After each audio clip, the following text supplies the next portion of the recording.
Hello, everyone. Welcome to Chasing a Murderer, and we are on part 102 of Life Beyond the Grave, which is attached to the Lori Vallow and Chad Daybell case.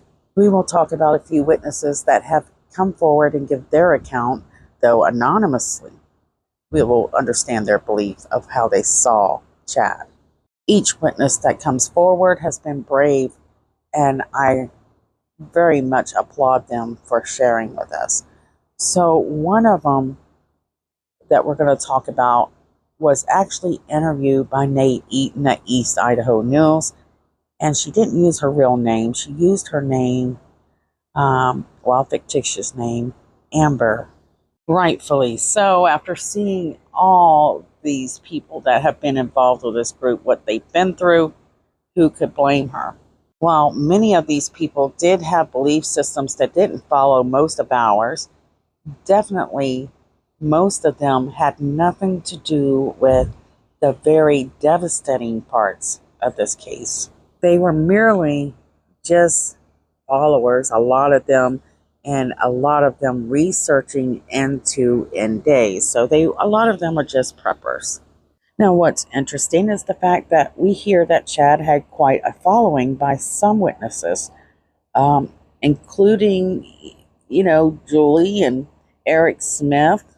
But let me tell you, even though Eric and Julie are close to Chad before Lori comes along, they do a few things together, but it's nothing too extravagant. A few prayers here and there. One of the things that Chad's doing during this time is he's giving priesthood blessings before Lori Vallow comes along. He's doing castings before Lori Vallow comes along. And we can say some things that Lori is doing before she meets Chad, and that is the fact that she believes that she's speaking to God and angels from a different realm, different dimension inside the temple. They're leading her daily on what she should do next in her life. One of her main interests and goals is being part of 144,000, the Church of the Firstborn, so God's chosen people during this time. So what did Amber have to say? So we've heard throughout this case, there have been so many marriages destroyed for many reasons, but they all have something to do with following the beliefs of Chad Daybell, Lori Vallow, and the rest of that tight-knit group. So marriages were kind of falling apart, possibly before Lori come along. So this Rexburg resident, she says her marriage recently had fell apart due to the fact that her husband was involved with these Latter-day Saint extremist group. If you notice, I use every word except for cult. Now, we had already kind of met Jessica. She gave us kind of an inside scoop of another person that she was working for that was kind of following the same lines as Chad Daybell. Like many of these people involved with this Chad Daybell, they got involved with many of the groups that they belonged to, like AVOW, Preparing the People, through online access. Amber describes that the way that she got involved with this group, well, her experience was quite different. She says, quote, I was trying to make some friends. Most of my friends from school aren't LDS, so I wanted to make some more spiritual friends that I could discuss the scriptures and I was reading with, end quote. So like most of these people involved with this group, how does she get in contact and how does she get involved with them? Well, she's doing it through introduction through books, energy healing, visions, prophecies, all on the second coming. So while she's searching for friends that she can relate to, there's many people out there that's online drawing in these people seeking that sisterhood or brotherhood and making money off of their ideas. Could you imagine Jesus doing that? Since she was going into this as a team with her husband, she says her beliefs didn't really fall along the lines of believing in the energy healing and the vision so much, but for her husband, well, he was all in. He began going to meetings for like-minded individuals who gathered to discuss this religion, and guess who was there? Well, she said Chad Daybell, of course, attended some of these meetings. But according to Amber's recollection, she says, quote, Chad doesn't have a big group of followers in eastern Idaho. He just goes around to little groups and gives testimony, tells his story, and the people believe in his visions that he's having, end quote. So what really engaged her husband? Well, the idea of multiple mortal probations, of course. And something that Amber mentions, I feel, is very, very important. She says, according to the Orthodox Latter-day Saint teachings, this life is a test or a probation to see if people will live by God's commandments. She emphasizes that multiple probations is nothing like reincarnation, because reincarnation is not accepted by Latter-day Saint doctrine. But one thing they do teach about the multiple probation is the fact that many of these couples that are coming to them, they are taught that man and woman, they might be destined to be together, even if that person is married to someone else. Amber stresses in the East Idaho News article that multiple probations is not a Latter-day Saint belief. But that's kind of walking on the line. I have to go over that later. So like Lori, like Chad, like Melanie Gibb, all these people who are married, they're going to the temple with other people's partners or husbands or wives. The reason is to receive revelation from God. We learned that the temple is for the ordinances, the baptism of the dead, sealings, and even to actually get your own revelation. But according to many of these witnesses, they say that is not the case, that you do not go there to seek revelation, you're just going there to worship, but that's not necessarily true. Many, of its uses is marriage ceremonies and spiritual work. But Amber says, not for these people. She says, quote, these people go to the temple and make promises to be together. They pray about it and feel like they are getting answers, end quote. And here's the thing, the media knows more than they're sharing, because they're talking to these witnesses, especially these witnesses that are very careful not to talk to just anyone. They wrote that some of these things just went beyond just trips to the temple. One ex-member of the group, a man, described to us some of the things that he witnessed. He asked not to be identified. He told East Idaho News that during his time in this group, he was approached by someone who claimed to have received personal revelation that he was supposed to marry the man's wife.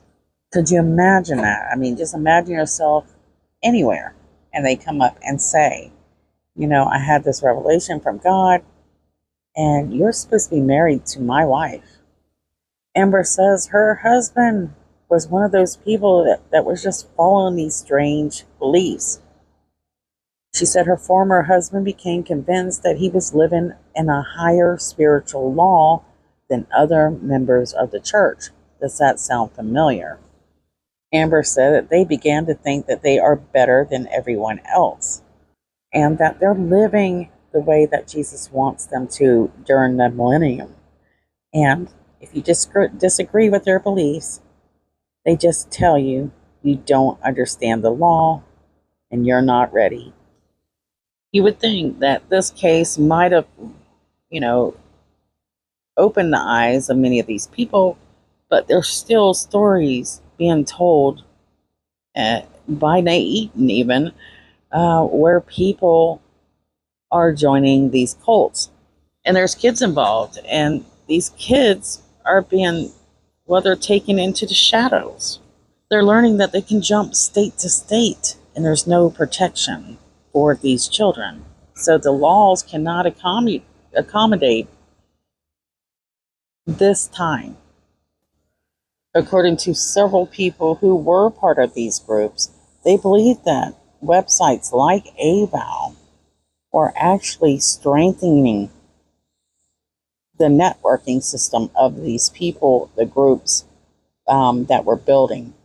And what are the main threads that these people are interested in? Well, the call out is coming, which means that the church is going to call on people to gather to a certain spot and bring all of those items that you've saved and that you gathered. Another one is tent cities, further the light and knowledge. And let me tell you that there have been several reporters reach out to people like Christopher Parrott who run these type of sites, and they just ignore them. They won't speak because that's the way they are. They live in denial. They're hiding. They're secretive. They don't trust anyone. Very familiar to schizophrenic traits, in my opinion. So many of these people say that this site, like eval, it's a very enlightening place to gain deeper understanding of their religion, while others, like Jessica and Amber, say it's a place to where Latter-day Saint extremists find like-minded people. So preparing a people basically is what it, I mean, let's think about it. What does that mean, preparing a people? What are we preparing a people for? We know that they had speakers that were there like Chad Daybell, the Universal Model, people like Melanie Gibb, David Warwick, Julie Rowe, it goes on and on and on, which are people who are representing and believe in the second coming of Jesus Christ sooner rather than later. Whereas AVAL admits, this is a site for people who think along those lines, and they're there to prepare a people. So you have all these workshops and all these things that actually are supporting all these ideas that they say that they are not supporting. You got to remember that Nancy and Michael James, they loved Chad. They had him host several podcasts which features Chad and Lori. They knew what they were talking about, especially Chad. But later, they will claim that they were not supporters of these ideas and that they were kind of crazy. While it's true, Michael and Nancy James could not know what Chad and Lori were doing behind closed doors, they certainly knew about Chad's books, his ideas, and where he was going with those ideas. There isn't nothing worse than a person that says they are representing God and then lie to you straight to your face. There are several people who adore Chad Daybell. While many of you who follow this case can't understand that, I know I can't either. There are people who adored him. Even Julie Rowe had once adored Chad Daybell. They have been friends since 2014. They believed in visions of the future, multiple probations, and they were working with people's energies. Julie Rowe said, quote, "We would do energy sessions and I would talk to him about some of my memories of previous lives, and he would talk to me about his past lives," end quote. So here, Julie Rowe, around this time, she's being excommunicated from the church. She's been doing this since 2014, but suddenly the church is trying to excommunicate her, and Chad isn't by her side to take up for her, which is the first. When Julie was pushed into a corner, Chad Daybell was right by her side to help pull her out of that corner. But now he seems to be the reason that this corner is going to close in on Julie. But even so, during this time, Julie Rowe believes or remains to be a devout believer in the LDS Church and its doctrines. So, and I keep mentioning this, and if anybody ever is able to get in some, information on why Julie Rowe was suddenly being pushed out of the church, and it seems to be along the same lines as when Chad Daybell and Lori Vallow are really close connected. Now remember, not long ago, around January 29th of 2019, there's a phone conversation between Lori and Lori and Charles. And Lori tells Charles that she's assigned to carry out the work of the 144,000 and lead the Christ's second coming, which would be around July of 2020. So that date doesn't make sense to me, but I'm going to share it. She had warned Charles that if he got in the way of her mission, she would murder him. But now, after she's been gone forever, Charles believes that there's a chance that they're going to get back together. Charles is completely ecstatic about that. Charles is prepared and moves to Texas. And we learned that Kay Woodcock will help her brother Charles, not only with JJ, but also help run his business. And we'll get into more details on this shortly. Now, importantly, remember people like Hector Salsa, they're still kind of close with Chad, and that's because Chad absolutely trusts them. During this time, Hector Sosa is getting promptings privately from God, and those answers are the only ones that seem to matter. Each of them get their own desired answer from God himself, especially when they are at the temple. So Hector Salsa and many of these people, they have these little writings that they have that they're sharing their beliefs on. One of them, for Hector Salsa, he says can be downloaded at Dropbox. I wanted to include that for some of the sleuths out there. So the church has threatened them, several people, with excommunication, which did get the desired outcome for a little bit. Julie did take down some of her podcasts, her web page, several things like that for a period of time. Not long, though. So while many people like Lori and Chad seem to be complaining about Julie to some of the church leaders, Charles is also talking to many of the church leaders in their area and has complaints about his wife, Lori. So what this tells you is how involved the church is with a lot of these things that people are complaining about. Meanwhile, some of those people that are complaining, well, they're the ones that are actually having these castings around this time. So around March 15th of 2019, we hear that the castings really start to kind of ramp up. Interestingly, a lot of these narcissists involved, like Chad and Lori, they had a behavior in common, which is known as crazy-making behavior. They have elite manipulation skills, which Chad uses to manipulate his own wife, Tammy, his children, and tries to use it with basically everyone he comes in contact with. Lori has tried to convince everybody that Charles is the one causing the issues. He is cheating. CrazyMakers basically have two sets of rules. So they have a set for themselves and then one set for you. And no matter what you do, there's no guarantee that the abuser will react the same way twice. Lori has been a crazy maker her entire life, especially to her own blood family, her parents and siblings. Before we move on, it's important you understand how Lori works.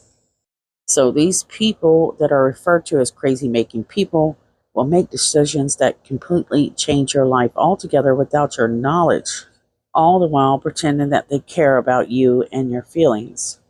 In an article, it says that crazy-makers are good at secretly collecting evidence. They eavesdrop and spy on you, and they interpret your actions in a way that paints you in the worst possible light. They try to define who you are, what you're doing, what you're feeling, what you're thinking, what you're wearing. And this is something Lori does to everybody that comes into her life. They will change to whatever makes her happy. A major example of this is each and every one of Lori Vallow's husbands and boyfriends, including Chad Daybell. They have this drastic change in their style, their behavior, their confidence, and even their beliefs. Now, that is some major changes. Remember, many of these men had to convert to Mormonism. And as Aubrey can attest to, CrazyMakers flip their mood on a whim. One second they're sweet and kind, the next second they are a boiling rage. Oftentimes, if they're not acting out in the way that you would see fit, it would be your fault. For their good behavior, it'd be because of them. One of the most important things in relationships, if you're with a crazy maker, they actually, things aren't going right with your relationship, it's never their fault, it's your fault. And Charles can attest to this. One of the most important tactics to realize Lori has is crazy makers use their intimate confessions against you. So turning you inward on yourself and making you your own worst enemy. When you begin to self-doubt yourself, your confidence level, it sinks below floor level. Oftentimes, this crazy maker will have you wondering if you are the abuser and they are the victim. Something Lori is extremely good at. Lori isn't the type of girl who will face her enemy while attacking them. She has always been the type to plot, plan, and actually carry out or attempt to carry out her attacks without them knowing. Joseph Ryan can attest to this. She stalked, tased, planned to a failed murder, according to authorities anyways, on Joseph Ryan. She uses shunning tactics to maintain control of those that she loves around her or that love her. And people like this, they get anxiety. They are afraid that things will go out of control if they are not controlling every aspect of people around them. This includes finances, as Charles can attest to that.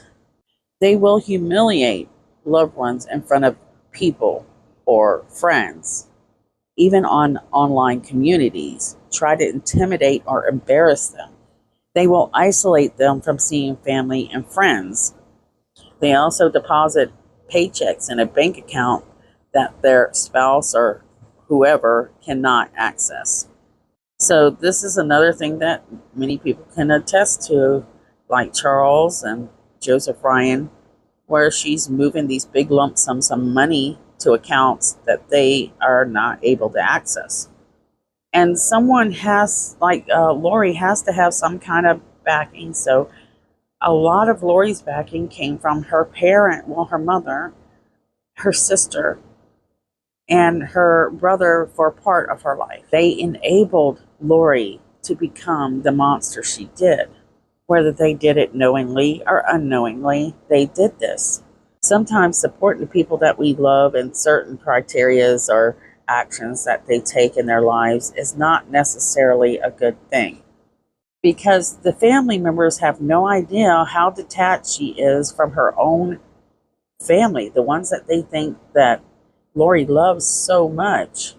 Lori is so much about Lori. We learn later around this time period and this timeline of Lori that she's disconnecting from her own children. She's able to throw them under the bus, and now she's talking about throwing her entire family under the bus. And for her, this is like a test. Is she able to throw what she loves most under the bus for the mission, for God, and the second coming? And the problem is the family truly believes that Lori is believing that this is a complete test. And this is the only reason that she would throw the family under the bus like that. But for me, I don't believe that's true. I think that she's always had that potential.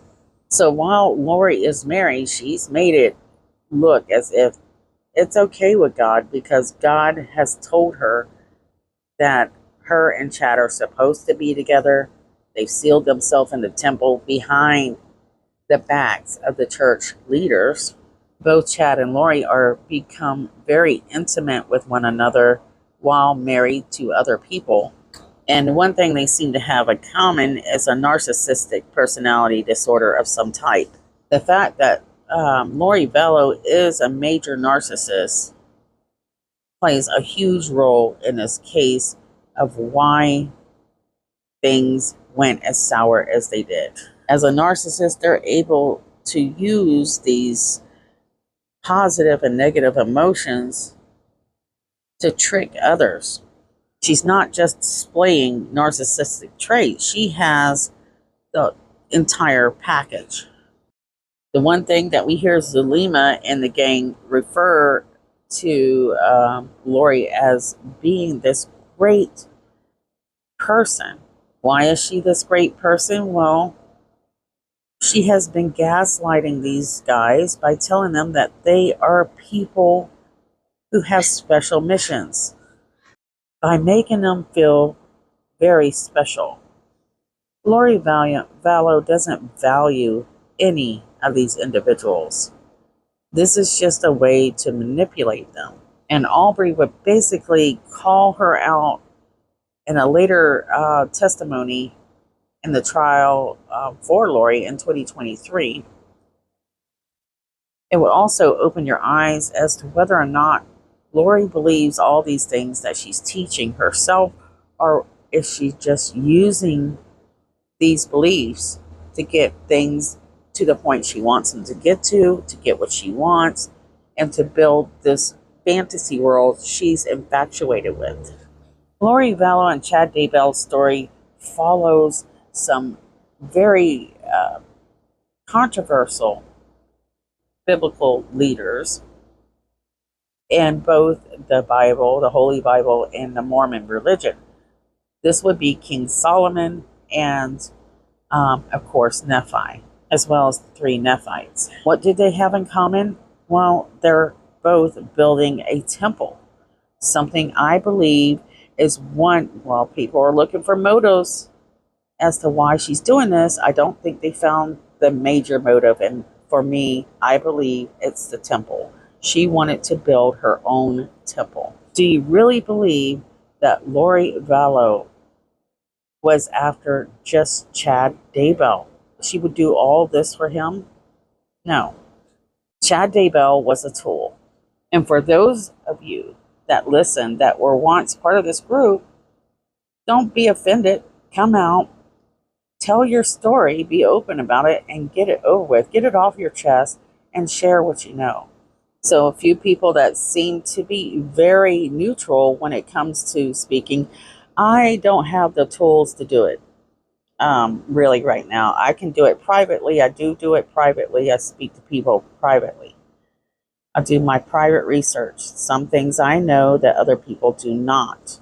But when it comes on to sharing those personal interviews, True Hidden Crime, Laura does a very good job remaining neutral and letting people share what they think and what they believe without judging them.